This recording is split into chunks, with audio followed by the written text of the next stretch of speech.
Chapter 10. Not Easily Frightened. The moon shone down on the Hotel Splendide, where the Pott family, Commander Caractus Pott, Mimsy, and the twins, Jeremy and Jemima, lay fast asleep after their terrific adventures of the last 24 hours. In the hotel garage, Chitty Chitty Bang Bang was also dozing comfortably as her engine and crankshaft and brake linings cooled off after her exciting dash across the Channel to France. When Joe the monster had seen the lights go out in the hotel and had noticed from the shadows on the blinds that Commander Pott and Mimsy were sleeping in one room with Jeremy and Jemima in another room next door, he and his ruffians got swiftly to work. From the boot of the car, they took out a number of burglarious instruments, a telescopic aluminium ladder for climbing the wall of the hotel, a jemmy. This is a burglar's tool for opening windows and doors that looks rather like a very powerful tin opener, and some rope. Joe the monster whispered a series of commands, and in a trice the gang had run the ladder up the hotel wall to the room where Jeremy and Jemima lay fast asleep. Then, while Man Mountain Fink, who was as strong and as big as he sounds, held the foot of the ladder, Soapy Sam, who was a very tiny man, but a very strong one, crept softly up the ladder and after some quick work with the jemmy, slipped over the windowsill into the room where the twins lay sleeping. He had had his orders. He went first to Jemima's bed, whirled up the four corners of the sheet on which she was lying, and with her bundled up inside it, tied a knot out of the four corners so as to make her look like a bundle of washing. And almost before she could awake, he handed her softly out of the window and into the arms of Man Mountain Fink. Jeremy had stirred in his sleep, but here again it only needed a few quick movements, and he too was on his way out of the window, and then their clothes and shoes were hurled pell-mell after them. But of course, the children were quickly awake, and even before they could be bundled into the back of the black car, they had started to struggle and squeak, but alas, not loud enough. Mimsy woke up and said sleepily to Commander Pott, "Did you hear that squeaking? It sounded sort of muffled. I suppose it wasn't the children." But Commander Pott only gave a sleepy grunt and said, "I expect it was bats or mice," and went firmly off to sleep again. And neither of them paid any attention to the sound of the black car starting up and softly driving away. Fortunately, Chitty Chitty Bang Bang had smelt trouble. Heaven knows how, but there it is. There was much about this magical car that even Commander Pott couldn't understand. All I can say is that as the gangster's low black roadster stole away down the moonlit streets, perhaps its movement jolted something or made some electrical connection in the mysterious insides of Chitty Chitty Bang Bang.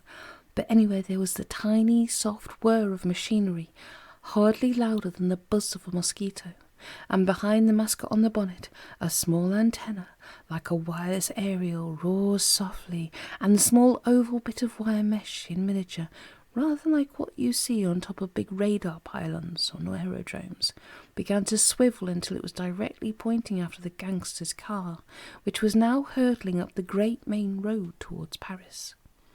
And all through the night, while Commander Pott and Mimsy were asleep, and while the twins were being bumped about in the back of the gangster's car, Chitty Chitty Bang Bang's radar eye was following every twist and turn of Joe the monster, hunched over the wheel of his black tourer. Now, Joe the monster was in fact head of an international gang of robbers and ruffians, and he was known in France as Joe le Monstre. I hope this isn't the first French word you've learnt. And when things got too hot for him in England, he moved his gang over to France and vice versa. As soon as they got out of the town of Calais, he ordered the knots on top of the sheep bundles which contained Jeremy and Jemima to be undone by Soapy Sam and Blood Money Banks, between whom the twins were wedged on the back seat. For although he was a monster in the eyes of the law, neither he nor his gang of crooks were so monstrous as to want Jeremy and Jemima to suffocate. The two children were too startled to know really what was happening to them. They both knew it wasn't something good, but being children of rather adventurous parents, they weren't easily frightened. Joe the monster leant back from the wheel and said over his shoulder in a voice that was meant to be sugary, "Now then, duckies, everything's quite all right. Your dear pa and ma have asked us to take you for a little night drive to see something of the French countryside by moonlight." He turned to Man Mountain Fink, who sat beside him. Ain't that right, Man Mountain?"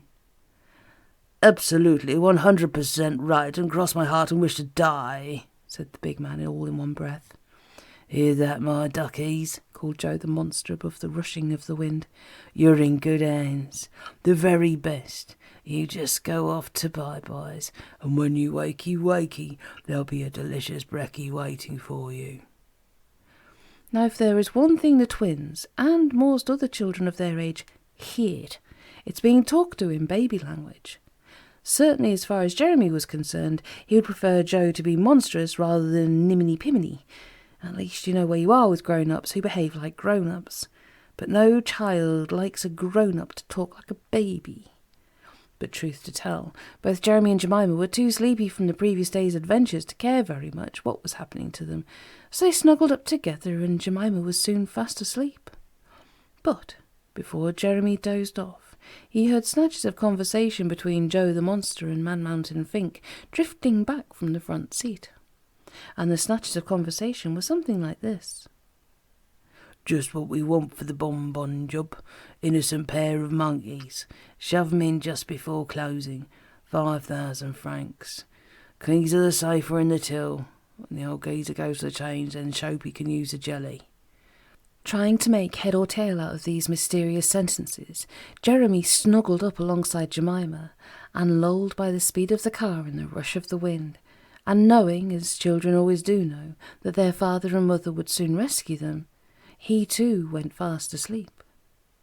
It had been 3 o'clock in the morning when the children had been kidnapped from the Hotel Splendide, and it was 8 o'clock when the gangster's car drew up outside a deserted warehouse owned by Joe the Monster in the suburbs of Paris, over 150 miles away from Calais. And it was precisely at this moment, when the gangsters were carrying the bundled-up children into the building, that the miniature radar on the bonnet of Chitty Chitty Bang Bang held steady, as if she knew that this was the end of their journey. Then, perhaps, because of a short circuit, or perhaps for some other reason quite beyond my understanding, Chitty Chitty Bang Bang's powerful klaxon began to go, "Ga-ooga! Ga-ooga! Ga-ooga!" and just went on doing it, making the most horrendous din you could imagine. Commander Pott and Mimsy were instantly awake, and with it, I'm sorry to say, a very powerful swear word. It was dash my wig and whiskers, if you want to know. Commander Pott leapt out of his bed, pulled on some claws and dashed downstairs and around to the garage to find what the electrical fault was and stop it before they had the whole population of Calais, led by the police and the fire brigade, charging round to find out who was responsible for the horrendous din. You can imagine his astonishment when directly he tore open the garage doors and stood face to face with Chitty Chitty Bang Bang. There was one last "Googa" and then dead silence. "Now what the devil's the matter with you?" said Commander Pott, and, as if in reply, the giant headlamps suddenly blazed on and off in one gigantic wink of warning. Commander Pott was even more puzzled. "There must be something terribly wrong with your electrical system," he said, sympathetically. "Let's see what the matter is." And he went to open the bonnet, but then, for the first time, he caught sight of the thin little radar antenna sticking up in front of the windshield, and he stopped in his tracks. "What in heaven's name?" he had just begun, when Mimsy came dashing across from the hotel. "The children!" she cried desperately. "They're gone, and they're close too.